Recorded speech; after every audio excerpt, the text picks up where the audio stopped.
کلمہ پڑھتے ہی حضرت عمر نے فرمایا یا رسول اللہ جب آپ سچے، قرآن سچا، اسلام سچا، تو چھپ کے نماز پڑھنے کا کیا مطلب ہے؟ فرمایا ابھی تعداد ہی کوئی نہیں، 40 تو مسلمان ہیں۔ عرض کی حضور مہربانی کریں نا، آپ صرف اجازت دیں۔ 20 لوگوں کی صفیں بنا دی گئیں، ایک صف کے آگے حضرت عمر ہیں، ایک صف کے آگے حضرت امیر حمزہ ہیں۔ جناب عمر کہنے لگے چونکہ آپ اللہ کے رسول ہیں تو لہذا نماز بھی آج اللہ کے گھر میں پڑھی جائے گی۔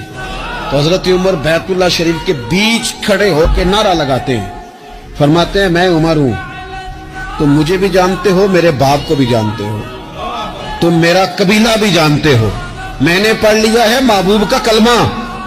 اب جس نے بچے یتیم کرانے ہو اور اپنی بیوی بیوہ کرانی ہو وہ آئے اور مجھے روکے، یہ محبوب اللہ کے ہیں اور گھر بھی اللہ کا ہے، تو نماز بھی آج اللہ کے گھر میں پڑھی جائے گی۔